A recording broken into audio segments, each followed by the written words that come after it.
Welcome back, sir. Welcome back to episode 2. Thank you. जो first episode था उसमें आपके व्यूज सबको इतने पसंद आए that we had to have you back again. Thank you so much join करने के लिए. Thank you. Sir, last time कुछ वैद्यों के कुछ क्वेश्चंस थे जो रह गए थे, जो वो चाहते हैं कि हम इस बार आपसे पूछें. So are you ready? Yes. Okay. Thank you sir, इतना वक्त फिर से देने के लिए मैं फिर बोलना चाहूंगी thank you. I am sure बहुत बिजी शेड्यूल रहता होगा आपका. तो कुछ वैद्यों का सर क्वेश्चन था कि हम लोग इस्चेमिक हार्ट डिजीजेस को आयुर्वेद के थ्रू ट्रीट कर सकते हैं क्या, और अगर हम कर सकते हैं तो वो चिकित्सा सिद्धांत क्या रहेगा सर? पहले हमें देखना होगा कि इस्चेमिक हार्ट डिसीज क्या है. इस्चेमिक हार्ट डिसीज यानी lack of blood supply to heart muscles by coronary arteries, that is ischaemia. And उस इस्चेमिक हार्ट डिसीज में क्या होता है, उस सिम्टम्स क्या क्या दिख सकते हैं हमें, ये ज़्यादा महत्वपूर्ण है. यदि आपके मायोकार्डियम को ब्लड सप्लाई कम हो रहा है तो इसका मतलब यह है कि उधर पेन रहेगा. बहुत बार पेन रहता है पेशेंट को, चलने पर या फिर कुछ काम करने पर या कुछ चीजें उठाने पर भी पेन रहता है चेस्ट में, या फिर कुछ भी काम, सीधा साधा काम क्यों ना हो, लेकिन उस वक्त भी पेन रहता है. उसके साथ साथ कभी कभी डिज्निया भी रहता है. दोनों मिल के रहते हैं या फिर अलग अलग रहते हैं. डिज्निया रहता है. डिज्निया में 4 टाइप्स है. डिज्निया टाइप 1, 2, 3, 4 करके. 1 जो है वो बहुत ज्यादा चलने पर उसमें डिज्निया लगता है. ग्रेड 1 जो है वो. 2 में थोड़ा सा आप थोड़ा चढ़ेंगे ऊपर थोड़ा सा भी तो फिर डिज्निया रहता है. ग्रेड 3 में ये चीज यहाँ से उठा के वहां पर रखने पर ऐसा ऐसा भी करूंगा मैं तो भी डिज्निया लगता है. और ग्रेड 4 में जो है वो बैठे बैठे भी डिज्निया रहता है, सांस लेने में तकलीफ रहती है, ये चीज रहती है. तीसरा जो है कभी कभी चेस्ट हेवीनेस भी रहता है. हार्ट पर बहुत सारा हेवीनेस रहता है और उस हेवीनेस की वजह से पेशेंट अनकंफर्टेबल फील करता है. तो ये चीजें जो है वो हमें आईएचडी में, इस्चेमिक हार्ट डिसीज में, because of lack of blood supply, blood carries oxygen और वो ऑक्सीजन भी उधर कम मिल रहा है, इसकी वजह से हार्ट के मसल जो है उनमें अपने आप उसको ऑक्सीजन कम मिल रहा है, इसलिए वो पेन करेंगे. और ये सब सिम्टम्स आईएचडी में दिखते हैं. तो इस सिम्टम्स को हम हमारे आयुर्वेद की तरीके से देखेंगे तो उसमें उसको हम डिफरेंट कैटेगरीज में हम डिवाइड कर सकते हैं. जैसे कि वातज में पेन रहेगा, कफज में उधर चेस्ट हेवीनेस और डिज्निया रहेगा, और वो समझकर हम उसमें डालकर उसके अनुरूप चिकित्सा करेंगे. यदि चेस्ट पेन रहेगा तो आप जो वातज रुद्रोग का जो फॉर्मूला रहेगा वो हम यूज करेंगे. मेरे क्लिनिक में मैंने उसकी टैबलेट्स बनाई है. कुछ वातज रुद्रोग का, कफज रुद्रोग का जो फॉर्मूला है, तो टैबलेट लेना पेशेंट को आसानी से पेशेंट लेता है. सप्ताहवारी टैबलेट बनाकर वो मैं पेशेंट को देता हूँ, तो तुरंत उसको रिलीफ जो है वो मिल जाता है. और आयुर्वेद के हिसाब से हम देखेंगे तो उधर बहुत बार ऐसा रहता है कि पेशेंट को मोशन को क्लियर नहीं होता है, डेफिकेशन का प्रॉब्लम रहता है और गैसेस रहता है, फ्लैचुलेंस रहता है, कभी कभी उद्गार बाहुल्य भी बहुत रहता है, बेल्चिंग रहता है. उसकी वजह से भी ये तकलीफें होती रहती है आयुर्वेद की वजह से हम देखेंगे तो. और उसी में ये वातज रुद्रोग, कफज रुद्रोग का फॉर्मूला जो भी सिम्टम्स रहेंगे उसके साथ साथ हमें वातानुलोमक चिकित्सा, आमाशयगत वात चिकित्सा, ऐसे चिकित्सा उपक्रम करके पेशेंट को हम 100% एलोपैथी से भी बहुत ज्यादा फास्ट, आयुर्वेद स्लो नहीं है, बिल्कुल स्लो नहीं है, बहुत ज्यादा फास्ट और परमानेंटली रिलीफ दे सकते हैं आईएचडी में. हम इस तरह से हम आईएचडी में चिकित्सा कर सकते हैं आयुर्वेद से. ओके सर, तो सिम्टम्स वाइज अप्रोच होनी चाहिए हमारे पास. अगर वातज के सिम्टम्स है तो वातज की ट्रीटमेंट, ऐसा कुछ भी ऐसा नहीं है कि हार्ट डिसीज है तो हृदयार्णव रस यूज किया, प्रभाकर वटी यूज किया, ऐसा नहीं है। बहुत सारे सिंपल सिंपल चूर्ण जो है, चूर्ण के कल्प यूज करेंगे ना तो भी बहुत सारे अच्छे तरह से रिजल्ट मिल सकते हैं। ऐसा नहीं कि सुवर्ण कल्प यूज करना पड़ेगा या फिर रस कल्प यूज करने पड़ेंगे, ऐसा कुछ नहीं है। सीधे साधे दवाइयों में भी हम उसको ट्रीट कर सकते हैं पेशेंट को। और सर जैसे हम सबसे फर्स्ट लाइन ऑफ ट्रीटमेंट तो कहते हैं निदान परिवर्जन करो, फिर योग प्राणायाम करो। तो हार्ट डिजीजेस के केस में योग प्राणायाम क्या करना चाहिए, या कौन से प्राणायाम ध्यान आप सजेस्ट करते हैं पेशेंट्स को? कोई स्पेसिफिक हार्ट डिजीज में करने किए जाने वाले प्राणायाम ऐसा है क्या? हाँ, इसमें क्या है कि अभी मैं बोला कि संप्राप्ति आप देखेंगे हार्ट डिसीज की, तो वो मोस्टली जो शुरू होती है वो एब्डोमेन से शुरू होती है, हृदय से, हार्ट से शुरू हो जाती है। तो हमें सॉरी उधर से शुरू हो जाती है, एब्डोमेन से। उधर गैसेज ज्यादा है, फ्लैचुलेंस ज्यादा है, उसकी वजह से वो जो गैस है, वो जो वायु है, वो वायु की गति जो है ऊर्ध्व गति हो जाती है, और वो ऊर्ध्व गति होने की वजह से उधर हमें हार्ट का पंपिंग वगैरह सब कुछ जो चीजें अफेक्ट हो रही है। तो हमें ऐसे प्राणायाम नहीं करना चाहिए जो ऊर्ध्व गति को बढ़ाएंगे, जैसे कि षड शोधन क्रिया जो बताई है 6, उसमें कपालभाति आती है। कपालभाति में हम सांस जो लेते हैं उस वक्त उस पेशेंट को तकलीफ हो सकती है, जिसको गैसेस है, फ्लैचुलेंस है, उसकी वजह से वो नहीं करना चाहिए। बाकी के जो प्राणायाम है वो उसमें हम कर सकते हैं। ब्लड प्रेशर का पेशेंट रहता है, हाइपरटेंशन का पेशेंट रहता है, तो उसमें हमें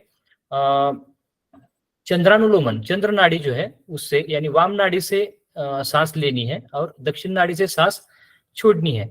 ऐसा यदि हम करेंगे तो भी ब्लड प्रेशर में हम रिलीफ मिला सकते हैं।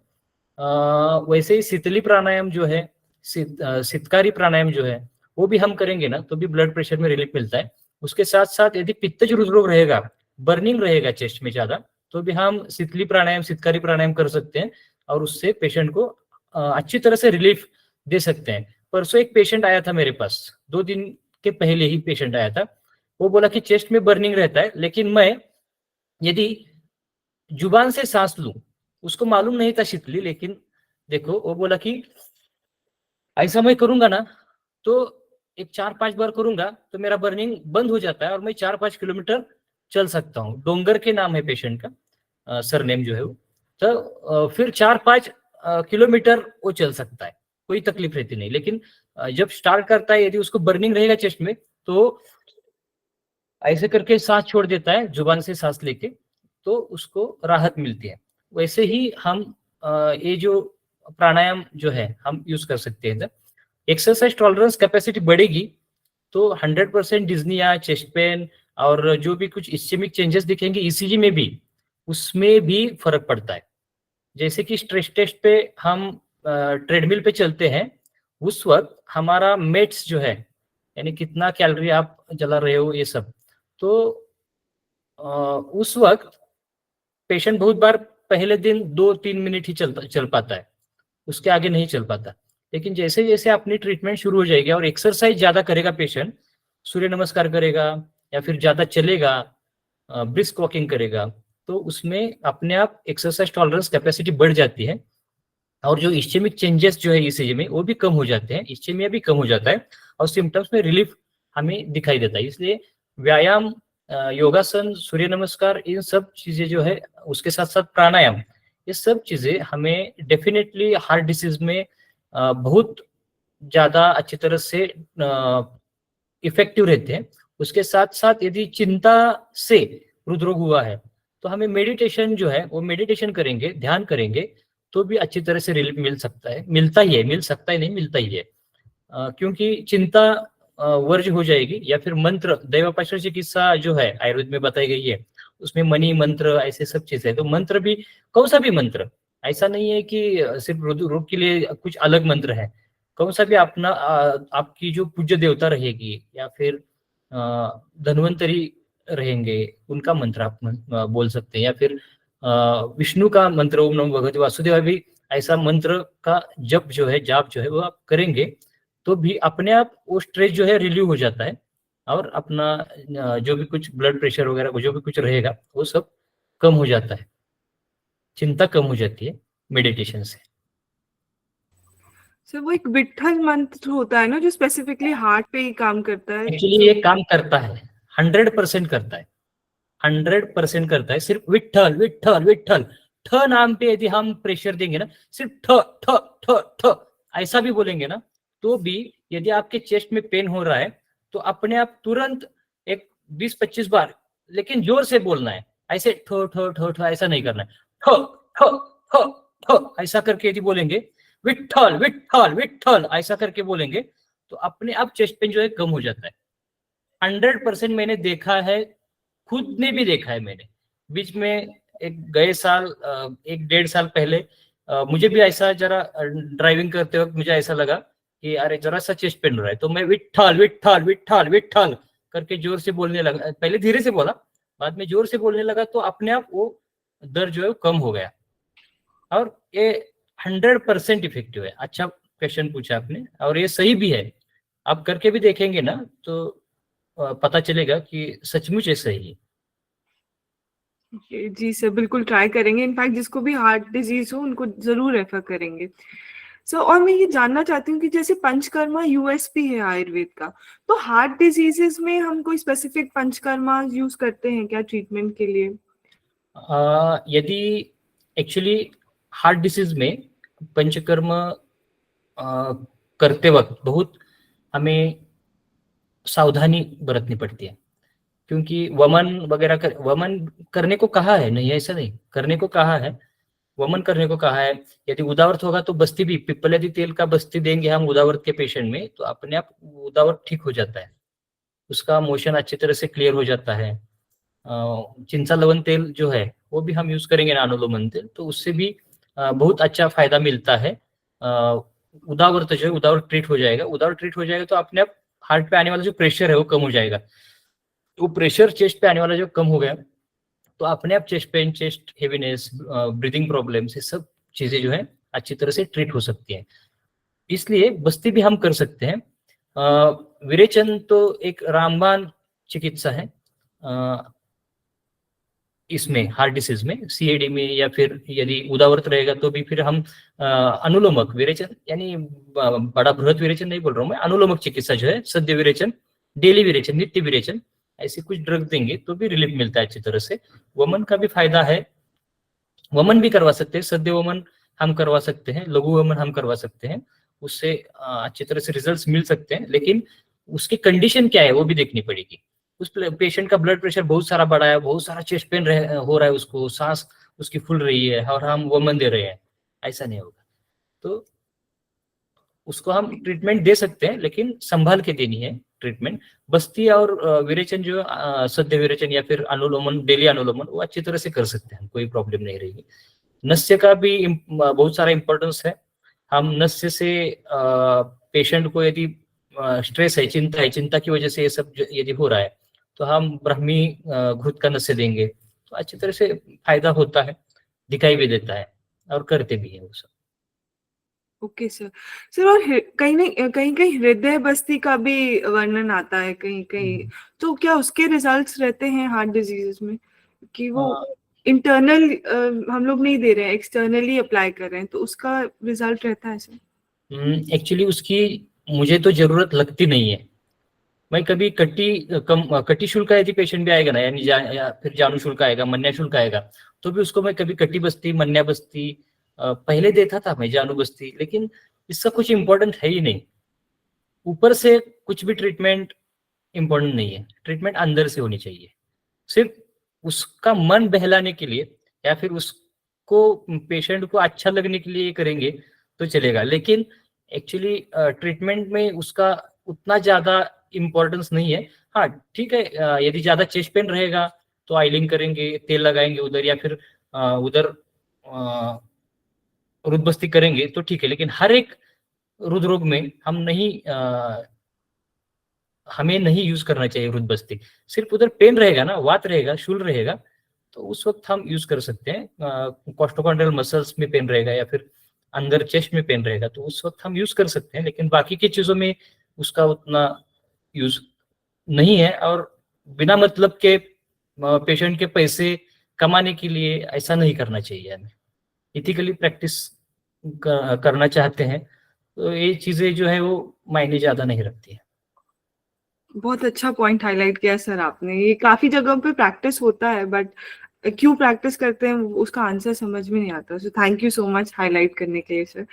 और सर अगर हम एकदम स्टार्ट ही कर रहे हैं अपनी प्रैक्टिस, तो सब, चाहे पेशेंट हो चाहे डॉक्टर हो, हार्ट डिजीज नाम सुन के दोनों ही डर जाते हैं।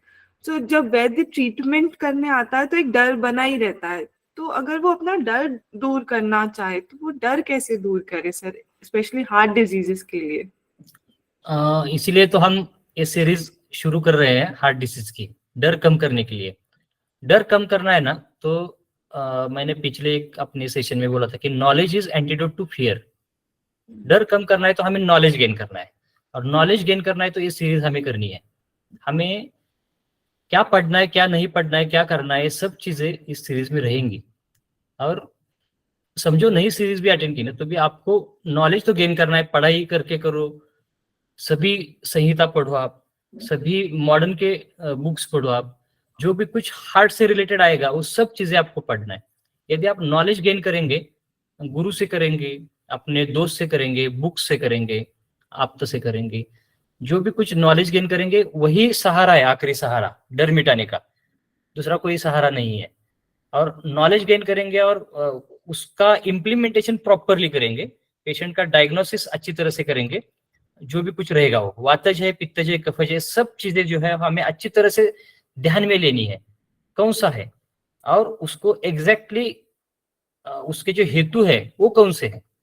हम इसलिए हिस्ट्री जो पिछली बार में बोला था वो अच्छी तरह से हिस्ट्री निकालो। हिस्ट्री निकालने के बाद अपने आप आपको समझ में आएगा कि कौन सा हेतु ज्यादा, कौन से दोष बढ़ाने वाले हेतु ज्यादा हो रहे हैं। और वो दोष जो यदि हमें लक्षण से भी नहीं पता चलेगा ना, तो हम हेतु से पता कर सकते हैं कि कौन सा दोष बड़ा है। और उस दोष के हिसाब से, उस हेतु के हिसाब से हम यदि हेतु भी बंद करेंगे और चिकित्सा देंगे तो अपने आप पेशेंट ट्रीट हो जाता है। इसलिए डरने की कोई जरूरत नहीं है। सिंपल सिंपल ट्रिक्स है अपने, जैसे कि मैथ्स में इक्वेशंस रहते हैं फॉर्मूला सॉल्व करने के लिए, और यदि वो इक्वेशन हमें पता है तो अपने आप फॉर्मूला सॉल्व हो जाता है। वैसे ही आयुर्वेद भी एक इक्वेशन जैसा ही है। हर एक सिम्टम को कैसे हमें निपटना है सिम्टम से, ये इक्वेशंस बताएंगे। इक्वेशंस यानी हमारे सिद्धांत, सिद्धांत हमें अच्छी तरह से पता चल जाएंगे तो अपने आप डर जो है वो बंद हो जाएगा। और हार्ट डिसीज को डरने की जरूरत है ही नहीं। ये 100-150 साल का, 200 साल का ये साइंस है, मॉडर्न साइंस। उसके पहले भी हार्ट डिसीज ट्रीट होते थे। चरक संहिता में तो 5000 साल, 3000 साल, 4000 साल जो भी कुछ रहेगा उस वक्त से, सुश्रुत संहिता में बहुत अच्छी तरह से निदान लिखा है, वाग्भट में भी लिखा है, ये सब चीजें जो है। और ये सब अभी के मॉडर्न साइंस के हिसाब से जो भी कुछ हमें लक्षण, सिम्टम्स या भी जो भी कुछ इन्वेस्टिगेशन हम करते हैं उसमें हमारा जो आयुर्वेद के जो भी कुछ ग्रंथकारों ने लिखा है ना, ये सब उससे मैच करता है, मिलजुल मिलता है, एकदम एकदम मैच करता है। और उसके अनुसार हम ट्रीटमेंट करेंगे तो 100% पेशेंट ट्रीट हो जाता है। तो डरने की कोई जरूरत नहीं है, और डर के आगे जीत है, और वो जीत देने के लिए हम हैं। प्राणा भी सर है, मैं हूँ, सब है। बिल्कुल सर, बिल्कुल। आपने वो सीरीज के बारे में हाईलाइट किया सर, तो बहुत सारे वैद्य जानना चाहते हैं कि एक्चुअली में वो सीरीज में उन्हें क्या क्या सीखने को मिलेगा। तो आप थोड़ा सा अगर ब्रीफ कर पाए इफ पॉसिबल, तो will be really grateful sir. इस सीरीज में हम बेसिक एनाटॉमी फिजियोलॉजी भी लेंगे, आयुर्वेद के हिसाब से भी जो भी कुछ एनाटॉमी फिजियोलॉजी रहेगी, शरीर रचना क्रिया, वो लेंगे। वो क्रिया से और रचना से हमें पता चलेगा कि उधर रचना कैसी है। हमें तो सब मालूम है, फर्स्ट ईयर से हम सीखे हैं सब, लेकिन सिर्फ बेसिक बेसिक लूंगा। और उसका इंपॉर्टेंस क्या है, सिग्निफिकेंस क्या है, एट्रियल एक्टिविटी, वेंट्रिकुलर एक्टिविटी, उधर की वॉल्वुलर एक्टिविटी, या फिर आर्टरीज, कोरोनरी आर्टरीज जो है उसका ब्लड सप्लाई, वेनस सप्लाई, ये सब चीजें जो है वो अच्छी तरह से लेंगे हम उसमें। उसके साथ साथ रिदम जो रहता है हार्ट का, कंडक्टिव सिस्टम जो रहती है हार्ट की, वो कंडक्शन सिस्टम जो है वो अच्छी तरह से, और उसका सिग्निफिकेंस भी कि कहाँ से कंडक्शन सिस्टम स्टार्ट होती है, कहाँ तक जाती है, उसके बीच में यदि प्रॉब्लम कुछ रहेगा, डिफेक्ट रहेगा तो क्या होगा, एट्रिया साइन एसए नोड से एवी नोड तक जो इम्पल्स जाता है, उधर यदि प्रॉब्लम रहेगा तो हमें क्या करना है, वो क्या क्या रहता है, कौन कौन सी चीजों में वो प्रॉब्लम रहता है, उससे क्या क्या डेवलप हो सकता है, एट्रियल फ्लटर होगा क्या, एट्रियल फिब्रिलेशन होगा क्या, सुप्रावेंट्रिकुलर टैकीकार्डिया रहेगा क्या, वेंट्रिकल्स में जो वो सिग्नल बाद में एवी नोड से आगे जाएगा, बंडल ब्रांच से आरबीबी, राइट बंडल ब्रांच में आरबीबी में, एलबीबी में, और लेफ्ट वेंट्रिकल को जाएगा, उधर कॉन्ट्रैक्शन हो जाएगा, तो उधर क्या क्या प्रॉब्लम्स होंगे, वो कैसे हमें सॉल्व करने हैं, उसका सिग्निफिकेंस क्या है, माइट्रल वॉल कैसे काम करता है, माइट्रल वॉल में यदि स्टेनोसिस रहेगा तो क्या होगा, रिगर्जिटेशन रहेगा तो क्या होगा, एवॉर्टिक वॉल में स्टेनोसिस रहेगा तो क्या होगा, रिगर्जिटेशन होगा तो क्या होगा, ऑस्कल्टेशन एक्चुअली किधर करना है, हमें मालूम नहीं रहता, बहुत सारे लोगों को मालूम नहीं रहता किधर ऑस्कल्टेशन करना है, इधर उधर किधर भी लगा रहते हैं स्टेतो, लेकिन मालूम नहीं रहता कि किधर लगाना है स्टेथोस्कोप, तो वो ऑस्कल्टेशन साइड से भी हमें पता चलेगा कि उधर मरमर है क्या, उधर मरमर रहेगी तो S1 साउंड को मरमर है या S2 साउंड को मरमर है, वो हम देखेंगे, उधर S1 को रहेगी तो रिगर्जिटेशन है या स्टेनोसिस है, वो देखेंगे, वो अच्छी तरह से सब सिखाऊंगा मैं। उसके बाद ईसीजी रहेगा, ईसीजी में PQRST ये 5 ही वेव्स है, और first second third AVR AVL AVF V1 V2 V3 V4 V5 V6, इतना सिंपल ईसीजी है, सिर्फ 10 लीड ईसीजी और सिर्फ 5 वेव्स, लेकिन हर एक जगह पे ईसीजी लीड में वो वेव्स वैसी क्यों बनती है, कैसी बननी चाहिए एक्चुअली, और उसका मेजरमेंट जो है वो कितना कितना रहना चाहिए हर एक वेव का, और वो उतना नहीं रहेगा तो क्या प्रॉब्लम रहेगा, यदि वो ज्यादा टॉल रहेगी वेव तो क्या प्रॉब्लम रहेगा, यदि वो ज्यादा उधर एम पैटर्न रहेगा तो क्या पी वेव में तो क्या प्रॉब्लम रहेगा, क्यूआरएस वाइड हो जाएगा तो क्या रहेगा, क्यूआरएस स्मॉल हो जाएगा तो क्या हो जाएगा, क्यूआर टी बीच में का जो इंटरवल है वो बढ़ेगा तो क्या होगा, एसटी डिप्रेशन होगा तो क्या होगा, एसटी इलेवेशन होगा तो क्या होगा, और टी वेव टॉल रहेगी तो क्या रहेगा, या फिर P followed by QRS complex जो है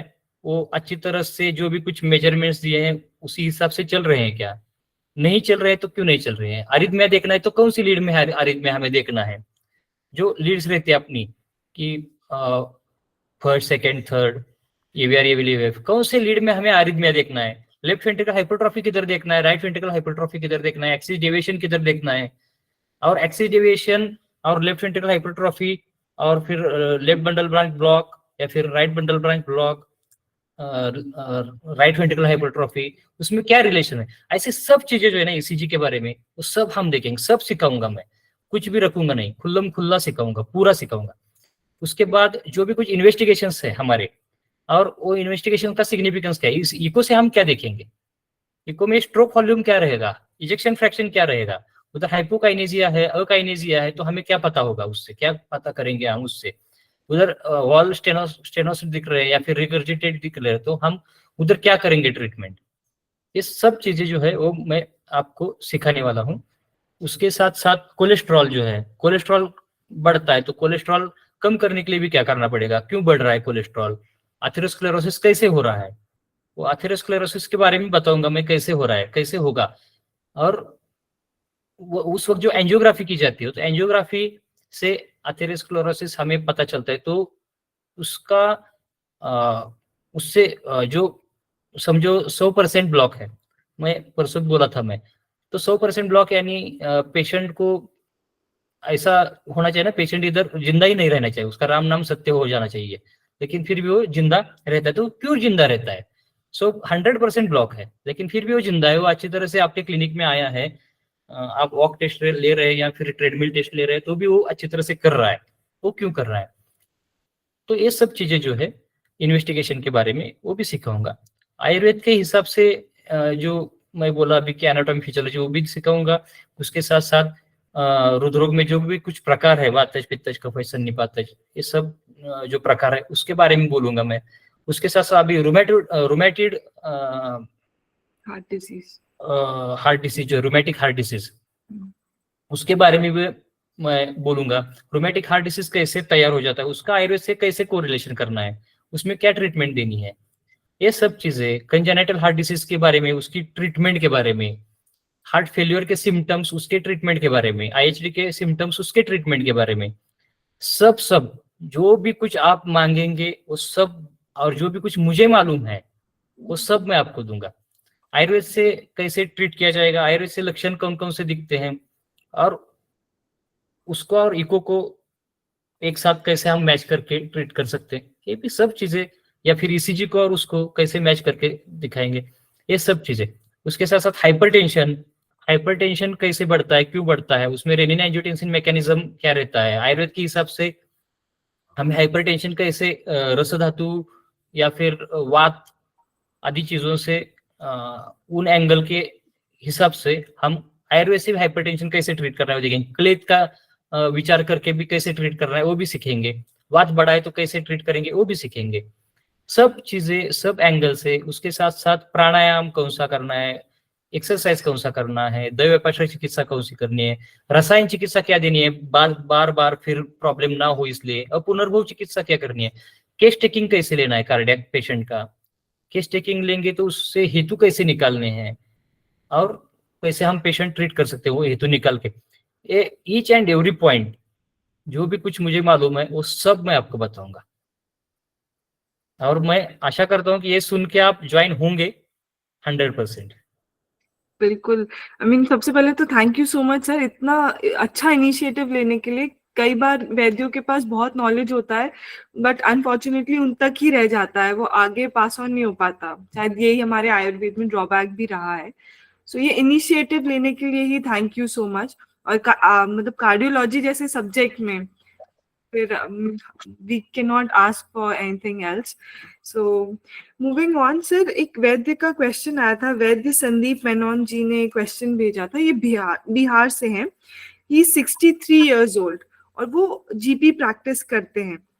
तो उनका क्वेश्चन ये था कि उन्हें जीपी प्रैक्टिस से शिफ्ट करके आयुर्वेदिक कार्डियोलॉजी प्रैक्टिस करनी है। सो बेसिक इन्वेस्टमेंट कितना लगेगा अगर if he has to start from zero, तो फिर बेसिक इन्वेस्टमेंट उनके लिए क्या है सर? बेसिक इन्वेस्टमेंट जो है वो है एक मॉडर्न का मेडिसिन का बुक, ये लेक्चर सीरीज, उसके साथ साथ अपने संहिता की पढ़ाई, अच्छी तरह से संहिता वाचन करेंगे तो बहुत काफी है। एक स्टेथोस्कोप रहेगा तो ऑस्कल्टेट करेंगे ना तो सब चीजें पता चलती है। हमें लिटरली अपने ओपीडी में ईसीजी की जरूरत नहीं है, ट्रेडमिल की जरूरत नहीं है, 2D इको की जरूरत नहीं है, हमें कोलेस्ट्रॉल चेक करने की जरूरत नहीं है, हमें कुछ भी देखने की वैसे जरूरत नहीं है। हम अपने हिसाब से, अपने सिम्टम्स के हिसाब से यदि हम ट्रीट करेंगे ना तो सिर्फ अभी जो मैं बोला ना वो सब 5-10 हजार में सब हो जाएगा। और जो भी कुछ कल्प है, चूर्ण भी यूज करेंगे ना आप, और उसके टैबलेट भी बना के, या फिर आपको यदि टैबलेट चाहिए तो मेरे दोस्त की फार्मेसी है, उधर से मैं बनवा के भी आपको दे सकता हूँ, वो मेरे लिए बनाता है, उसको बोल के आपको भेज सकता हूँ मैं, कोई प्रॉब्लम नहीं है। और वो बहुत कम कीमत में, क्योंकि मैं उसमें रसकल्प यूज ही नहीं करता। बहुत बार मैं सुवर्ण कल्प तो कभी कभार यूज करता हूँ, ऐसा 100 पेशेंट में एक आध पेशेंट रहेगा कि उसको मैं सुवर्ण कल्प दे रहा हूँ। तो ये सब चीजों की जरूरत पड़ती नहीं, बहुत कम पैसे में आप अपनी प्रैक्टिस जो है कार्डियोलॉजी की शुरू कर सकते हैं। एक्चुअली यहाँ पर भी कराड़ के पास के जो कुछ वैद्य हैं, मेरे दोस्त हैं, जो जूनियर्स हैं, जो जीपी कर रहे थे, उनको 3-4 दोस्त ऐसे मेरे कि उसको मैंने आयुर्वेद के ट्रेन में लाया, आयुर्वेद प्रैक्टिस शुरू करने को कहा, हार्ट की प्रैक्टिस भी करने को कहा, और वो कर रहे हैं अभी। उनका पहले पूरा एलोपैथी का सेटअप था, उसमें आयुर्वेद प्रैक्टिस कर रहे हैं। हर दिन मुझे फोन आता था, मुझे हर दिन मुझे तकलीफ देते थे वो लोग कि क्या करना है, ऐसा है पेशेंट, क्या देंगे, क्या नहीं करेंगे, सब चीजें मैं उनको बता देता था 100%। मुझे कुछ छिपाने की आदत नहीं है, और सब चीजें उनको देता था। उनकी प्रैक्टिस सेट हो गई है, अच्छी तरह से सेट हो गई है। नाम भी बता सकता हूँ मैं उनका, डॉक्टर अरुण पाटिल करके है, कृष्णा खड़ांगणे नाम के एक वैद्य है, सोनिया पवार नाम की एक वैद्य है, ऐसे वैद्य जो है उनको उनकी आयुर्वेद प्रैक्टिस करने में, हार्ट कार्डियक की प्रैक्टिस करने में उनको फ्री में सब कुछ दिया है मैंने, और वो कर भी रहे हैं अच्छी तरह से प्रैक्टिस। तो इजीली बहुत कम पैसों में आप प्रैक्टिस कर सकते हैं, ज्यादा इन्वेस्टमेंट की जरूरत नहीं है। फिर भी यदि आप चाहते हैं तो आप ट्रेडमिल ले सकते हैं, ईसीजी की मशीन ले सकते हैं, या फिर ये दो चीजें बहुत है अपने लिए, ये कर सकते हैं। और इन्वेस्टिगेशन बाहर से करवा के आप ट्रीटमेंट सब दे सकते हैं, ज्यादा इन्वेस्टमेंट नहीं लगेगी आपको। ओके, सो आई होप सबने सुन लिया कि मिनिमम इन्वेस्टमेंट से हार्ट कार्डियोलॉजिस्ट बन सकते हैं। सो आयुर्वेदिक कार्डियोलॉजिस्ट मॉडर्न वाले को बहुत सारी इंस्ट्रूमेंट्स लगती है, हमें ज्यादा इंस्ट्रूमेंट्स की जरूरत नहीं है। हमारे इंस्ट्रूमेंट्स है वात पित्त कफ का ज्ञान, या हमारे इंस्ट्रूमेंट है, वो रहेगा ना अपने पास तो हम कुछ भी कर सकते हैं। और उसके हिसाब से दवाइयाँ, मेडिसिन और हेतु ढूंढना, यही अपनी इन्वेस्टमेंट है। नॉलेज बेसिकली हमारी सबसे बड़ी इन्वेस्टमेंट है। यस। सर, एक और वैद्य का क्वेश्चन है, ये वैद्य अद्वैत ठाकर जी हैं। इनका क्वेश्चन है कि अगर हार्ट डिजीज का पेशेंट उनके पास आता है और वो सॉल्व नहीं कर पाते हैं या बीच में कहीं पे स्टक हो जाते हैं, तो फिर उनका अप्रोच कैसे होना चाहिए, वो कैसे ट्रीट करें? अगर पेशेंट उनके पास आ गया और वो कंफ्यूज्ड है कि आगे कैसे प्रोसीड करें, तो फिर कैसे अप्रोच होना चाहिए सर? मैं मेरा नंबर दूंगा, आप कभी भी मुझे कॉल कर सकते हैं, कभी भी कॉल कर सकते हैं।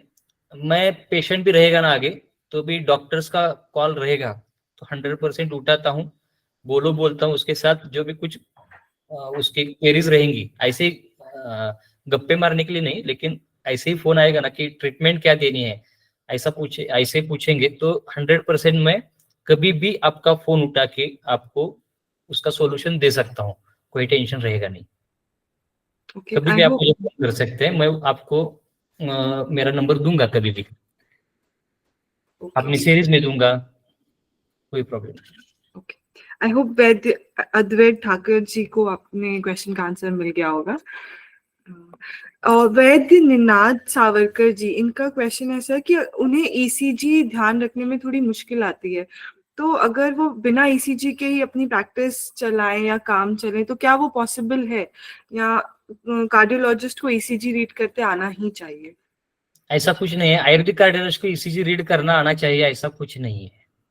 हमारे यहाँ जो पेशेंट आते हैं वो सब लेकर आते हैं, सब डायग्नोसिस करके आते हैं बहुत बार। अभी मेरे पास पेशेंट जो आते हैं वो डायग्नोसिस करके आते नहीं है, बहुत सारे, थोड़े बहुत आते हैं, लेकिन बहुत सारे पेशेंट को मैं खुद डायग्नोसिस करके अपने आयुर्वेद के हिसाब से ट्रीटमेंट देता हूँ। उसका ईसीजी कभी भी नहीं करता हूँ, ईसीजी की कोई जरूरत है ही नहीं है। हमें सिर्फ अपने लक्षणों पे ध्यान देना चाहिए, पेशेंट के लक्षणों पे, और उसके हिसाब से ही चिकित्सा करनी चाहिए। इसलिए ईसीजी पढ़ना आना चाहिए ऐसा कुछ नहीं है, लेकिन कभी कभार हमारा खुद का ईसीजी रहेगा या फिर किसी अपने घर वालों का ईसीजी रहेगा, तो अपने हमको भी खुद को मालूम होना चाहिए सीरियसनेस क्या है, इसलिए ईसीजी करना जरूरी है। तो ईसीजी आपको आता नहीं तो उसका डर कम करना जो है वो मेरा काम है, मैं आपका डर कम कर सकता हूँ। यदि आप सीरीज ज्वाइन करेंगे तो आपका वो डर कम हो जाएगा। ईसीजी ध्यान में रखने की सिंपल सिंपल ट्रिक्स है, वो बताऊंगा, ताकि आपके ध्यान में रहेगा। और नहीं रहेगा तो कोई प्रॉब्लम नहीं है, नहीं रहेगा तो भी कोई प्रॉब्लम नहीं है। यदि सिर्फ अच्छी तरह से आयुर्वेद का नॉलेज लेंगे आप, तो अपने आप ट्रीट कर सकेंगे पेशेंट, ईसीजी की जरूरत वैसे है नहीं। Okay sir. सर, हमारे साथ कुछ वैद्य यहाँ पे भी जुड़े हैं जिनके कुछ क्वेश्चंस हैं, सो मैं माइक टर्न ऑन कर रही हूँ, जिन्हें भी क्वेश्चन हो वो 1 बाय 1 करके पूछ सकते हैं। I start with Smita Jain ji, you can please unmute your mic if you are willing to ask something. Hello, Yes, नमस्ते सर जी। नमस्ते। अच्छा डॉक्टर बनने के लिए सचमुच अच्छा गुरु जरूरी है, और मुझे वो गुरु आप में दिख रहा है। मैं 17 ईयर से प्रैक्टिस करती हूँ, हमारा आईसीयू भी है, माय हस्बैंड इज इंटेंसिविस्ट, पर वो भी आयुर्वेद में बहुत इंटरेस्टेड रहते हैं, और इसीलिए मैं ये सीरीज कर रही हूँ। तो मुझे ये पूछना है कि मुझे ये सीरीज करने अटेंड करने के पहले क्या प्रिपरेशन करनी चाहिए, या कौन से वाग्भट वगैरह क्या पढ़ना चाहिए? आपको प्रिपरेशन के लिए अभी आप इंटेंसिविस्ट की वाइफ हैं तो आपका मॉडर्न का नॉलेज अच्छा रहेगा ही।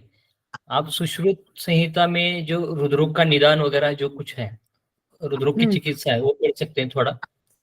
अच्छा अच्छा चरक संहिता में प्राणायतनीय, दश प्राणायतनीय जो है वो पढ़ सकते हैं आप। त्रिमर्मीय चिकित्सा अध्याय पढ़ सकते हैं आप। मेरे पास वाग वाग्भट है सर, तो मैं वाग्भट हाँ, में क्या पढ़ सकती हूँ? वाग्भट में भी आपको ये सब मिलेगा, कोई प्रॉब्लम नहीं है, चिकित्सा भी तो रहे रुद्र मिलेगी। चिकित्सा पढ़ना है मुझे डायरेक्ट कि निदान पढ़ना है? निदान पहले, हेतु, निदान और उसके बाद चिकित्सा। अच्छा, हेतु तीनों ही क्या क्या पढ़ना है। रहते हैं, निदान क्या क्या, हेतु क्या क्या रहते हैं, संप्राप्ति कैसी होती है, ये सब चीजें, और लक्षण कौन कौन से एग्जैक्टली कौन से दोष में कौन से लक्षण रहते हैं, ये बेसिक चीजें आपको पता चलेगी तो डायग्नोसिस अच्छी तरह से हो जाएगा। ड्रग चॉइस करना ज्यादा अच्छा जी, मुश्किल काम नहीं रहेगा आपको।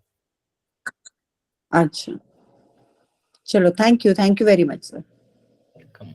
Okay, ma'am. I would request Farhat Sayed ji to please unmute their mic.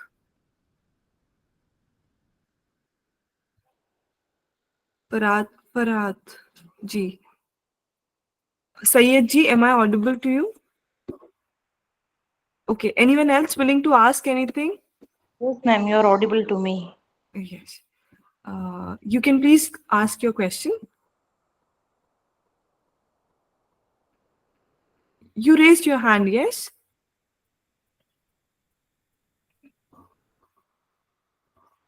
Hello? Okay. Anyone else willing to ask anything? सृष्टि नाम के मैडम का कुछ मैसेज है शायद। जी sir.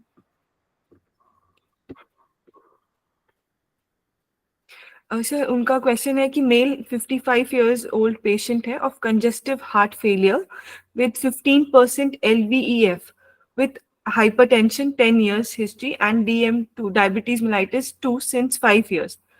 Repeated episodes of pedal and abdominal edema, dyspnea while sitting, excessive coughing, sleeplessness. So above patient का Ayurvedic treatment क्या हो सकता है सर? डिज्निया अभी बोली वो मैडम, उसके साथ साथ डीएम भी है और कंजेस्टिव हार्ट फेल्यूर है।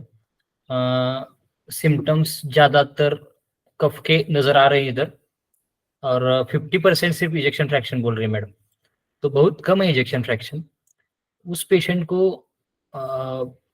एब्डोमिनल स्वेलिंग ऐसा कुछ बोला है ना मैडम ने? सर एब्डोमिनल एडिमा एब्डोमिनल, जी जी। हाँ, तो फिर इधर उदावर्त जो है वो उदावर्त उनका ट्रीट करना चाहिए, उन पेशेंट का, रुग्ण का।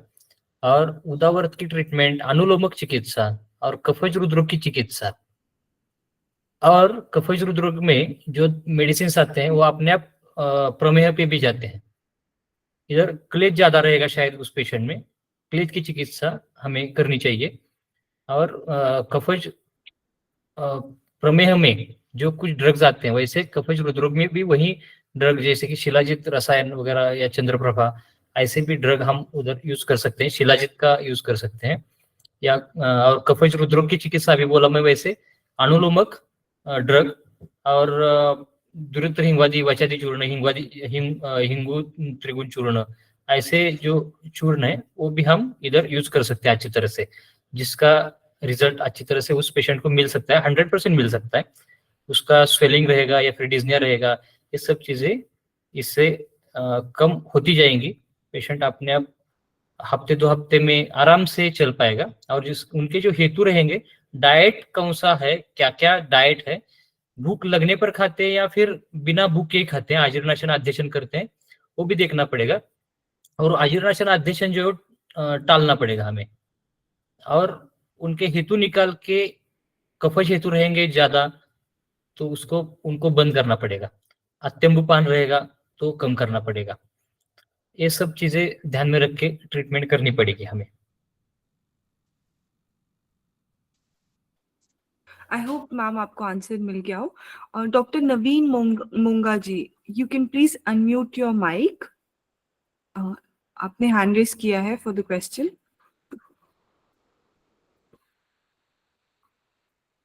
Doctor Naveen Monga ji, sir are you there? Okay. Anyone else willing to ask any question can please unmute their mic. Hello, हाँ जी, नमस्कार मैडम। जी सर। सर मैं एक्चुअली 13 साल से प्रैक्टिस कर रहा हूँ, एलोपैथी प्रैक्टिस कर रहा हूँ सर। Hello hello. हाँ हाँ हाँ बोलिए। हेलो बोलिए सर बोलिए, सर सुनता मैंने हूँ एक्चुअली सुन रहा हूँ। ज़्यादातर बेसिकली सर कार्डियोलॉजी की प्रैक्टिस करता हूँ सर मैं, मॉडर्न। अच्छा हाँ जी सर, ईसीजी भी मेरे को अच्छे से रीड करनी आती है, काफ़ी काफ़ी हद तक सर, रूटीन में सर। हेलो। हाँ हाँ सुन रहा हूँ बोलिए सर। हाँ सर, तो हम चाहते हैं सर कि मैं हमें आयुर्वेद भी साथ में आयुर्वेद के हिसाब से भी कुछ सर, लेकिन ये है ना कि हम लोग ज़्यादा हाई कोर तो आयुर्वेदा नहीं जानते सर, है ना। हेलो। हाँ हाँ तो सर। ये था कि हमें उसमें आयुर्वेदिक ड्रग की साथ में हेल्प मिलती रहे सर, ये सर हम्म थोड़ा मोटिव है हमारा सर। हम्म हाँ जी सर। एक्चुअली अच्छा अच्छा मोटिव है आपका, हाँ जी, क्योंकि अ, आप एलोपैथी प्रैक्टिस कर रहे हैं और एलोपैथिक ड्रग्स यूज कर रहे हैं, मोस्टली लेकिन एलोपैथी सर, मोस्टली। हाँ जी हाँ सर। मोस्टली तो वो हाँ जी सब ड्रग जो है ना, वो क्या कर रहे हैं, तो पूरी ट्रीटमेंट नहीं हो सकती उधर, उधर सिर्फ सपरेशन है।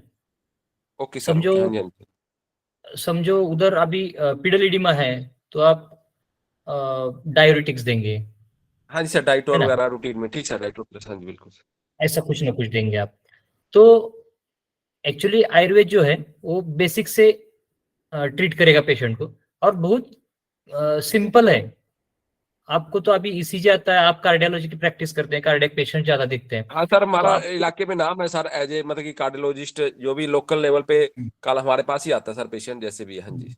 तो उन्हीं सिम्टम्स को आप हमें आयुर्वेद से कैसे कोरिलेट करना है, वो ओके सर। आप आसानी से पढ़ सकते हैं, आसानी से आपको समझ पाएगा, और ज्यादा डिफिकल्ट नहीं है मेडिसिन जानने में। मेडिसिन भी बहुत आसान है। यदि आप कोर्स ज्वाइन करेंगे तो सब दवाइयां बताऊंगा मैं, कौन कौन सी दवाई यूज करना है, क्या करना है। हृदरोग को आपके कैटेगरी में, मॉडर्न का डायग्नोसिस जो आपको मालूम है, उस कैटेगरी में कैसे बिठाएंगे हम आयुर्वेद के हिसाब से, और कौन सी ट्रीटमेंट देनी चाहिए वो अच्छी तरह से बताएंगे, तो आप 100% आयुर्वेदिक प्रैक्टिस करोगे।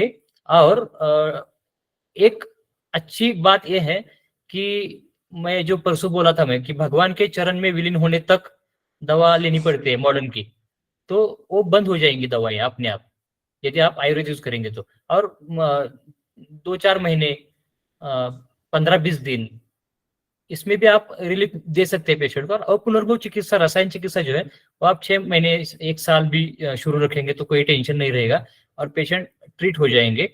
आपकी प्रैक्टिस और भी बढ़ेगी, क्योंकि आप भगवान के चरण में विलीन होने तक दवाइयां नहीं देंगे बाद में, यदि एक कोर्स करेंगे, आयुर्वेद से प्रैक्टिस करेंगे तो, आयुर्वेद प्रैक्टिस करेंगे तो। इसलिए आपका अभी आपने जो डिसाइड किया है कि आयुर्वेद इसके साथ साथ लूंगा, तो ये बहुत अच्छी बात है। और आपको मैं बधाई देता हूँ कि आप आएंगे इसमें और करेंगे अच्छी तरह से काम, इसलिए बधाई बोल रहा हूँ मैं, शुभेच्छा नहीं बोल रहा हूँ। हाँ जी sir, thank you sir, thank you. Thank you, sir. Next, we have Ankit ji. Ankit ji, can you please unmute your mic? Hello. हाँ हेलो, Yes, बोलिए। sir. नमस्कार सर। नमस्कार। जैसे कि अपन ओपीडी में पेशेंट आते हैं, कोई पेशेंट आया है जैसे उसको ट्रैकीकार्डिया है और चेस्ट पेन है, पर अपने को तो एलोपैथी प्रैक्टिस चालू है, तो एटेनॉल दे सकते हैं 50 mg। पर आयुर्वेद में क्या दे सकते हैं अपन जो उसका चेस्ट पेन कम हो जाए और 1-2 महीने बाद उसको मेडिसिन भी लेने की जरूरत ना पड़े। उसको अभी चेस्ट पेन है, ज्यादा सीवियर नहीं है, लेकिन चेस्ट पेन है।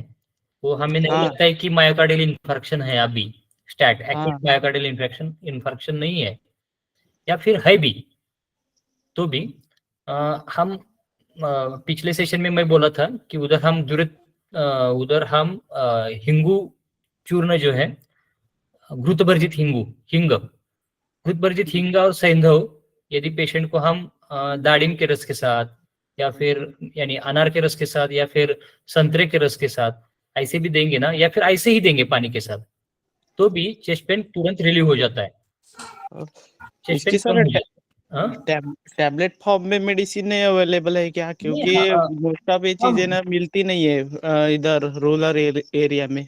मिल सकता है, कोई प्रॉब्लम नहीं है। उसके साथ साथ अभी आप यदि उसको वातज हृदरोग, यदि पेन है तो वातज हृदरोग है, वातज हृदरोग की भी चिकित्सा देंगे। वातज हृदरोग का कल्प टैबलेट फॉर्म में है, वो भी आप देंगे ना, तो भी पेशेंट को तुरंत रिलीफ मिलता है।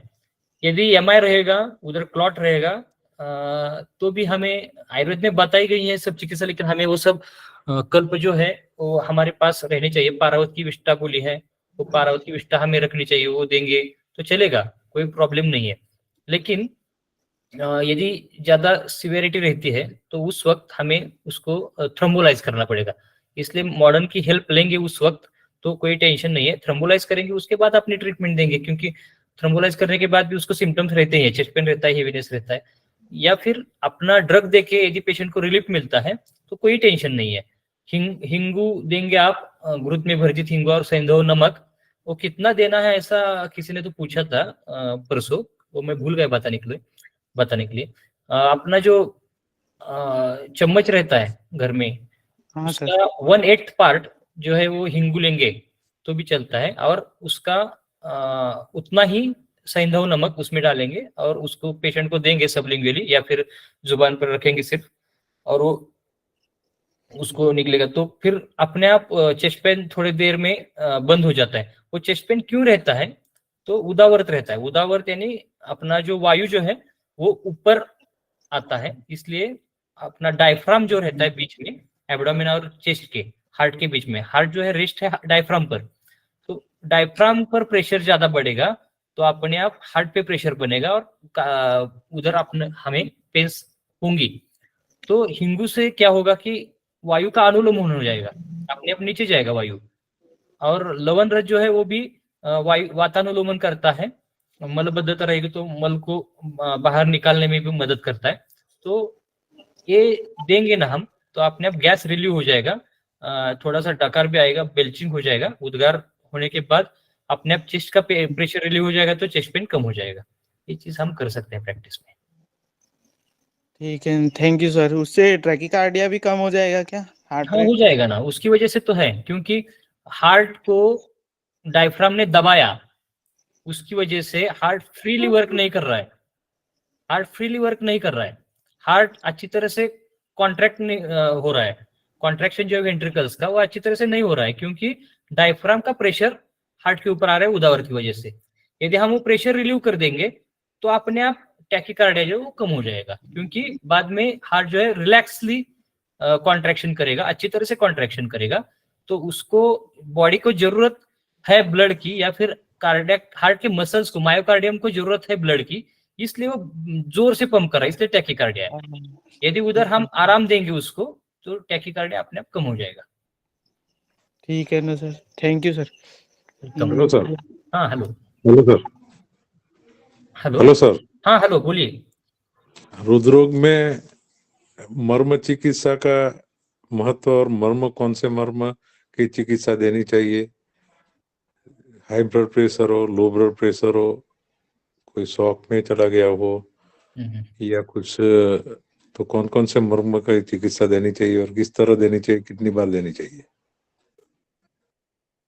मर्म चिकित्सा के बारे में मैं बताऊंगा, मेरे पास उसके नोट्स है, लेकिन मैं यूज नहीं करता ज्यादा, इसलिए प्रैक्टिस में यूज नहीं करता, इसलिए ज्यादा आसानी से आपको अभी नहीं बता पाऊंगा।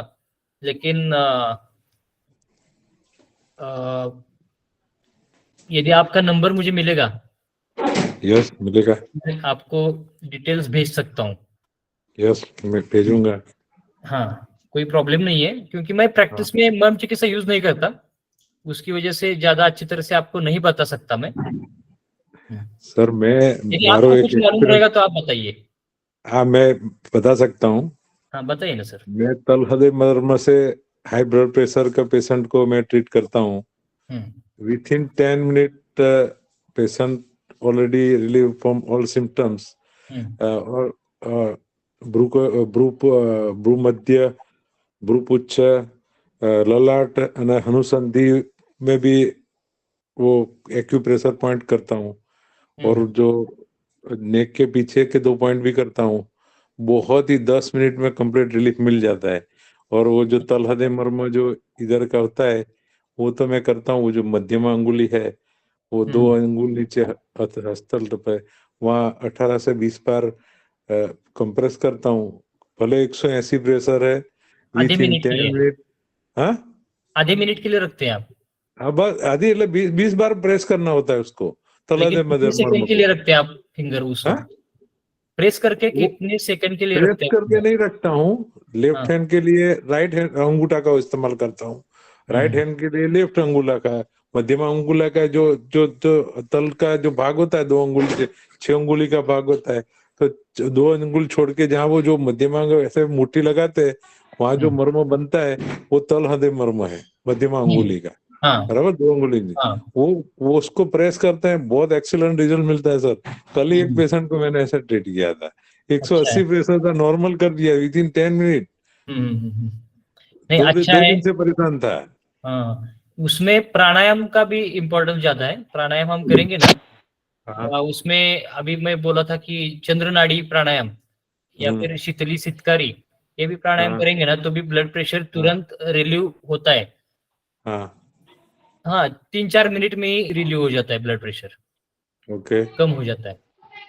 और और आप वो तल आप हृदय कौन का कौन जो सी बोल रहे हैं ना, मेडिसिन? तल हृदय का भी पॉइंट जो है ना, वो भी आप प्रेस करेंगे तो अच्छा रहेगा। अच्छा है तो पॉइंट। हृदय का तो बहुत एक्सीलेंट रिजल्ट है सर, हाँ, एक्सलेंट रिजल्ट है। यस बहुत excellent result with in 10 minute, with in 10 minute.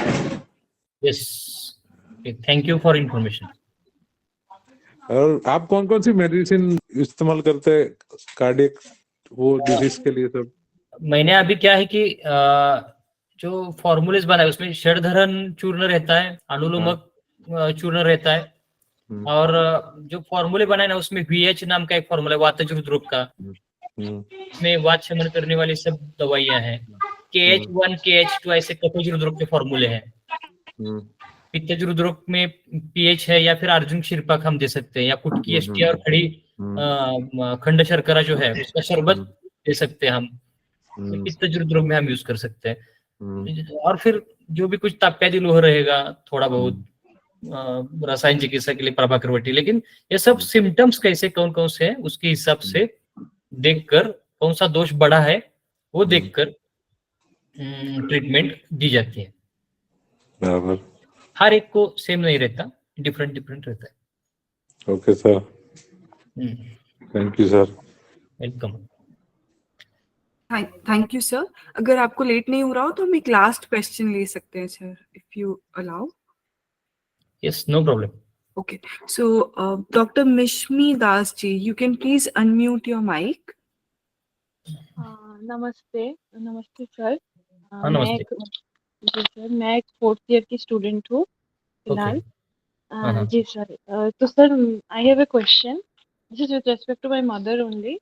तो she is 56-year-old female, she has history of 10 years almost of diabetes mellitus, okay and we can see that not only she, even her father, he also had hypertension, okay that is, there is a genetic influence of that. So sir, she frequently suffers from palpitations, okay मतलब कभी कभार without reason also it's there, हाँ and sometimes it gets elevated in stressful situations or any मतलब कहीं पे थोड़ा सा आवाज वो बढ़ रहा है, या फिर कभी कभार घर पे भी थोड़ा, मतलब अगर थोड़ा सा ऐसा अनप्लेजेंट थोड़ा सा सिचुएशन हो जाए तो ऐसे उनका वो पाल्पिटेशन बढ़ जाता है, और उनके मतलब पाम्स एंड सोल्स सब ठंडे हो जाते हैं, and she might feel dizzy also sometimes. So sir, what exactly this थोड़ा भी माइट काम बी? करने पर वो थक जाती हैं? सर वो कंडीशनल है, मतलब काम तो मम्मी पूरा दिन ही almost she is involve in the household works, but हाँ अगर बहुत ज्यादा, this basically gets triggered if she is under some kind of stress, या फिर ये तब ये ज्यादा होता है, otherwise it's there. So sir can you kindly आप यदि अभी जो सिम्टम्स बोल रहे हैं ना, तो जी। ज्यादा से ज्यादा रसक्षय जैसे भी जी सिम्टम्स कुछ है उसमें, उनमें जी और वहां पर हमें रस धातु की भी चिकित्सा अच्छी तरह से करनी चाहिए, जैसे कि ताप्यादी लोह जैसा मेडिसिन हम यूज कर सकते हैं उधर, या फिर पुनर्नवा मंडूर जैसा मेडिसिन। यदि कफज रहेगी प्रकृति उनकी तो पुनर्नवा, नहीं तो ताप्यादी लोह बहुत अच्छी तरह से उधर काम करेगा। वो आप इस्तेमाल कर सकते हैं। उनके हेतु एक बार अच्छी तरह से निकालिए आप। यदि उनको डायबिटीज है तो वेट बढ़ रहा है, वेट कम हो रहा है, वो भी सर वो उनका थोड़ा माइल्ड, मतलब क्योंकि उनका मुझे जितना समझ आया उनका शारीरिक प्रकृति इस पित्ता वाता, सो वेट गेन उनका ज्यादा it's not an issue for her, but genetically she has मतलब वो वेट गेन वाला देयर इज स्थौल्यता in the blood stream, but mummy में ये एक्सप्रेस नहीं हुआ है। नहीं हुआ है। हाँ जी। पाल्पिटेशन भी उनको अभी बोल रहे हैं ना आप, तो जी। उसका भी रस धातु से संबंध है। उसके साथ साथ पेट उनका साफ होता है क्या? मोशन को अच्छी तरह से होता है क्या उनको? वो कभी कभार थोड़ा ऐसे मतलब वो हो जाता है कि शायद कभी कभार रुक्षता या फिर वो जो वो टेनिसमस वाली फीलिंग कभी कभार हाँ, और फ्लैचुलेंस रहता है क्या? आद्मान रहता है क्या? वो मतलब खाने के ऊपर डिपेंड करता है, उतना वैसे नहीं रहता, बट उनको कभी कभार बहुत ऐसे दर्द होता है दिल के वहां पे और हृदय के वहां पे थोड़ा बहुत कभी कभार दर्द होता है, तो ये कुछ कुछ ऐसे कंडीशन। थोड़ा हाँ जी। सा उदावरत की भी चिकित्सा देनी चाहिए उनको, वातानुलोमक चिकित्सा देनी चाहिए उनको। और हेतु में यदि वात बढ़ाने वाले ड्रग्स कुछ हैं, द्रव्य कुछ हैं, जैसे कि बीन्स रहेगी या फिर मटर रहेगा, ये सब चीजें जो है, या फिर बेसन का कुछ रहेगा, तो उधर अभी जो आप बोली ना रुक्ष हो रहा है स्टूल को, तो ये सब जी। वात वात बढ़ने के लक्षण है। उदावर के लक्षण भी दिख रहे हैं उनमें, तो ये देखेंगे और उसकी ट्रीटमेंट करेंगे और वो हेतु हम बंद करेंगे और उनको अनार या फिर संतरा, ऑरेंज जो है वो, या फिर मौसम्बी, ऐसा जी। उसके साथ यदि आप द्विरुत्र हिंगवादी चूर्ण ऐसा कुछ देंगे तो भी चलेगा, कोई प्रॉब्लम नहीं है। गैस फ्लैचुलेंस कम होना चाहिए। शंखवटी देंगी तो भी चलेगा, प्रवाल पंचामृत देंगी तो भी चलेगा। उसके साथ साथ ताप्यादी लोह देना जरूरी है। प्रभाकरवटी में जो भी कुछ कंटेंट है ज्यादा यूज नहीं करता मैं, लेकिन उसमें जो भस्म है, लोह भस्म वगैरह, तो वो भी हार्ट को या फिर उनका रस धातु जो है वो बढ़ाने को मदद करेंगे। पाल्पिटेशन कम होने के लिए आप अर्जुन का क्षीरपाक भी दे सकते हैं आप उसके साथ साथ। ओके, अर्जुन का क्षीरपाक। सर हमारे मतलब घर पे है अर्जुन का एक पेड़, सॉरी सर मैं आपको इंटरप्ट कर रही हूँ। जी सर, तो मतलब वो हम डायरेक्ट क्या उसका वो वलकला हम यूज कर सकते हैं क्या? हाँ, उसकी ऊपर की छाल निकालो, जी। ऊपर की जो रफ छाल रहेगी वो निकालो और उसके अंदर की छाल ले लो, और अपने अपना जो फिंगर रहता है उतनी छाल, 2 कप पानी और आधा कप दूध, ऐसा करके यदि आधा कप दूध जितना लिया है उतना वहां तक उबाल कर लेंगे आप, तो चलेगा, कोई प्रॉब्लम नहीं है। दिन में 1 बार या 2 बार देंगे ना तो भी चलेगा, कोई टेंशन नहीं रहेगा। जी सर। सर वो जो आपने बोला था थोड़ी देर पहले, मतलब आम्ल द्रव्य जो जो आपने मतलब सजेस्ट किया था, सर हम क्या उसमें वो यूज कर सकते हैं, नींबू यूज कर सकते हैं या फिर नहीं कर सकते?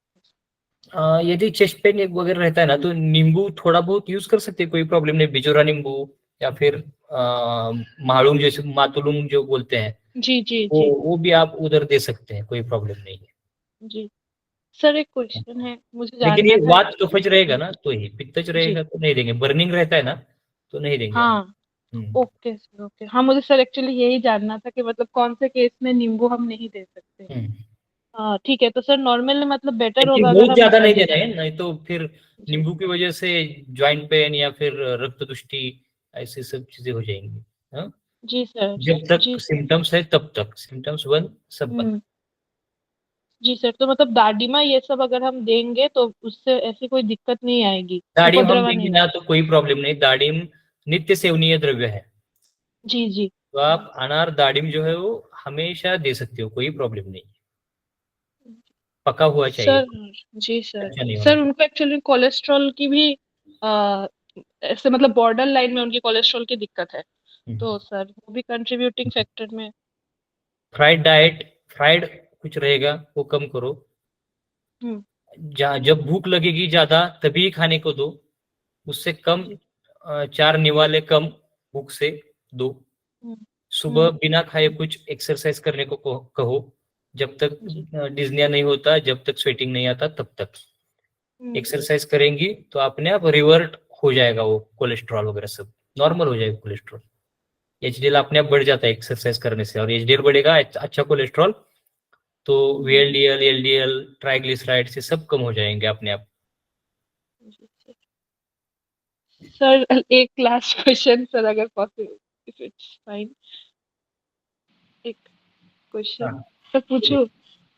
जी सर, तो सर वो हम जो बोलते हैं वो गुड कोलेस्ट्रॉल या फिर एचडीएल, उसमें सर बेस्ट कौन सा बोल सकते हैं? क्योंकि ऐसे तो तेला में हमको, मतलब हमने जितना पढ़ा है उसमें तो तिला तेला को बोला जाता है कि बहुत अच्छा होता है, पित्ता के लिए घृता होता है। बट सर अगर किसी को कंज्यूम करना है, वो हेल्दी फैट्स वाला, भी डाइट कल्चर में और ज्यादा वो ऐसा हो रहा है, तो सर हम कौन सा मतलब रेकमेंड कर सकते हैं फॉर वेट लूज या फिर फैट लॉस के लिए? हम क्या रेकमेंड कर सकते हैं? नहीं, तेल कौन सा भी यूज करो, लेकिन उसको फ्राई मत करो।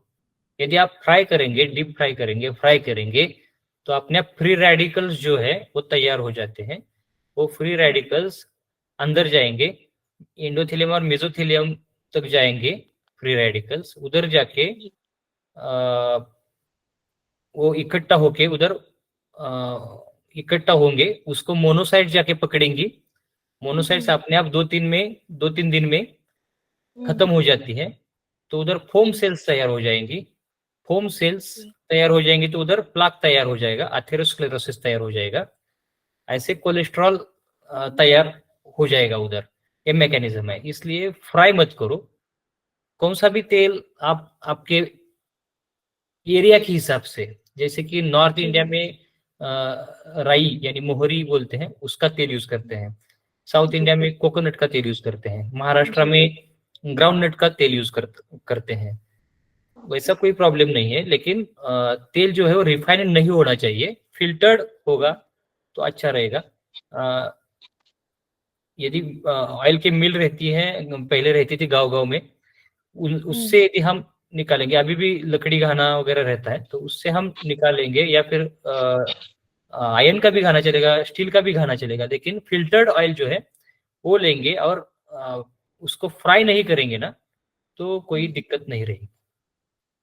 कौन सा भी तेल यूज कर सकते हो आप इस। और फिर तेल को तेल यानी तिल तेल ऐसा ही बोला जाता है, तो आप डाइट में तिल तेल भी यूज कर सकते हो, लेकिन योग्य प्रमाण में सब ये चीजें होनी चाहिए। जी sir, thank you so much sir, इतना कुछ जानने को मिला। नमस्ते sir. Welcome. Anyone else willing to ask question? Last Hello, sir. question. जी। Hello sir. हाँ हेलो, बोलिए। आप कार्डियक अरेस्ट हो या कार्डियक अटैक हो या इस्चेमिक जो मायोकार्डियल इंफार्क्शन हो, इसमें रसौषधि का इस्तेमाल करते हैं या नहीं, रसौषधि बहुत कम यूज करता हूँ मैं, ज्यादा नहीं करता हूँ मैं। कौन-कौन सी ज्यादा से ज्यादा इस्तेमाल चूर्ण पे ही करते मेरा चूर्ण पे ही ज्यादा प्रैक्टिस है। चूर्ण की टैबलेट्स बनाई मैंने फॉर्मूला के हिसाब से, वही टैबलेट्स देता हूँ, क्योंकि पेशेंट चूर्ण आराम से नहीं ले पाता, इसलिए उसकी टैबलेट्स देता हूँ मैं। तो भी ये 3 डिसीज में ज्यादातर चूर्ण इतने ही असरकारक है? बहुत अच्छे हैं, बहुत अच्छे। और तुरंत रिजल्ट मिलते हैं। रसौषधि कौन-कौन सी इस्तेमाल करते हो आप? रसौषधि में अभी कुछ भी नहीं यूज करता। हृदयार्णव रस बिल्कुल नहीं यूज करता मैं। भस्म के कल जो बोला मैं अभी, प्रभाकर वटी, ताप्यादिलो, इतना यूज करता हूँ। स्वर्णकल बिल्कुल यूज, एकाध बार मैं महालक्ष्मी विलास, सुचेकर ऐसा दूंगा, तो ज्यादा से ज्यादा सुवर्णकल में कभी कभार। और मैं एक अनुभव अपने वो शेयर कर दूं। वो कोरोना पीरियड में था, तब बहुत अच्छे से काम किया। क्या? सतपुटी अभ्रक भस्म थे कार्डियक प्रॉब्लम के। अभ्रक भस्म, ओके। और वो जो त्रिलोक्य चिंतामणि रस था, बहुत ही अच्छा, जो 2-2 महीने से ऑक्सीजन पे थे। नहीं, क्या है, सब अच्छा है, कोई प्रॉब्लम नहीं है, लेकिन उसकी ऑक्सीजन भी छूट गया उसका। हाँ, ऑक्सीजन भी छूट गया, बहुत काम किया। इतनी ज्यादा महंगी दवाइयां देना नहीं पड़ता है, बहुत सस्ती सस्ती चूर्णों में काम हो जाता है।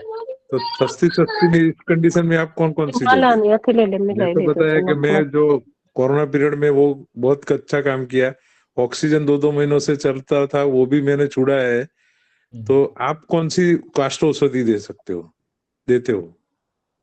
काष्ठ औषधि में वावड़िंग है, रासना है, हरितकी है, हिंग है, पिंपली है, हाँ, ये सब चूर्ण है, कुटकी है, यष्टि है, शालीपर्णी है। शालीपर्णी को स्थिरा बोलते हैं, उसका दुग्ध देंगे तो हार्ट रुद्रगत वात के लिए बहुत अच्छा काम करता है। ओके। हाँ, अर्जुन क्षीरपा पित्तजूर्ध रोग में बहुत अच्छा काम करता है। ये द्रव्य जो है, हरित की रासना, पिंपली, अभी जो सब बोला मैं, विश्व, ओवा, जीरक, ऐसे जो द्रव्य हैं वो यूज करता हूँ और उन्हीं द्रव्य में हो जाता है सब कुछ। Okay sir. त्रैलोक्य चिंतामणि, महालक्ष्मी विलास, ये सब सुवर्ण सूत शेखर, ये यूज ज्यादा नहीं करता और करने की जरूरत पड़ती नहीं, क्योंकि सस्ते में ड्रग में मैं पहले एक क्वेश्चन था किसी का कि इन्वेस्टमेंट कितनी लगती है, बहुत कम इन्वेस्टमेंट लगती है। यदि आप आपने बोला 5,000 से यूज करेंगे तो इन्वेस्टमेंट बढ़ जाती है, पेशेंट के भी कॉस्ट बढ़ जाती है, बिना मतलब के कॉस्ट बढ़ जाती है। यदि छोटे ड्रग्स में काम होता है तो क्यों बिना मतलब के सुवर्णकल्प यूज करना? बात सही है। तो हमारा एक्सपीरियंस था, ऐसा क्या उपयोग किया था तो नहीं, अच्छा है किया आपने, अच्छा है और बहुत अच्छा रिजल्ट मिला। ऑक्सीजन सच में। तक को छूड़ा है, 2 कंटिन्यूस 10 आवर 24 आवर ऑक्सीजन लेना पड़ता था, उससे हमने छुड़ाया है अप्रैल और मई में, गत अप्रैल में बहुत अच्छा काम किया है। ओके, अच्छा है। Okay, thank you sir. Okay, welcome. Hello sir. हाँ, हेलो सर। सर अभी हाँ। ये पॉडकास्ट और कोर्स के बारे में कुछ बताएंगे सर आपको? मतलब फर्स्ट टाइम ज्वाइन किया सर, पता नहीं चल रहा है क्या चल रहा है करके। आप ग्रुप पे ज्वाइन है क्या, आयुर्वेदिक कार्डियोलॉजी ग्रुप पे? हाँ सर। हाँ, तो फिर उसमें सब चीजें आ रही है ना। अभी आज पॉडकास्ट हो रहा है, लेकिन एक्चुअली आज से हमारा सीरीज शुरू होने वाला था, लेकिन अभी छुट्टियां हैं, इसलिए जरा हमने 1 तारीख तक बढ़ाया उसको। 1 तारीख के बाद सीरीज शुरू हो जाएगी कार्डियोलॉजी की। मतलब किधर शुरू होते सर? व्हाट्सएप पे अपडेट करते क्या? व्हाट्सएप पे सब आ रहा है ना, अपने आयुर्वेदिक कार्डियोलॉजी ग्रुप पे सब आ रहा है। यदि आप उधर जो फॉर्म दिया है, गूगल फॉर्म, वो गूगल फॉर्म यदि आप भरेंगी तो उसमें सब डिटेल्स आ जाती हैं। वो डिटेल्स आप फिल करेंगी तो अपने आप उस ग्रुप को ज्वाइन हो जाएंगे। जो ग्रुप कार्डियोलॉजी की सीरीज का जो ग्रुप है, उसमें आप अपने आप ज्वाइन हो जाएंगे। मतलब फॉर्म कहाँ मिलता है सर? मैम, आप जहाँ से आपको लिंक मिला है वहीं उसी नंबर पे व्हाट्सएप कर दीजिएगा, आपको पता चल जाएगा। Okay ma'am, thank you sir. Okay, welcome.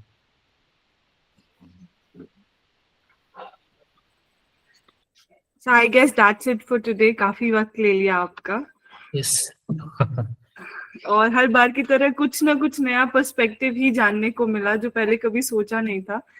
So thank you तो शायद बहुत ही छोटा वर्ड है, जो हमें आपसे नॉलेज मिलता है उसको तो थैंक यू तो एटलीस्ट नहीं फुलफिल कर सकता, but really thank you so much on behalf of everyone. Thank you. We'll meet in the series now. I am sure बहुत कुछ है जिसको हमको सीखने को मिलेगा।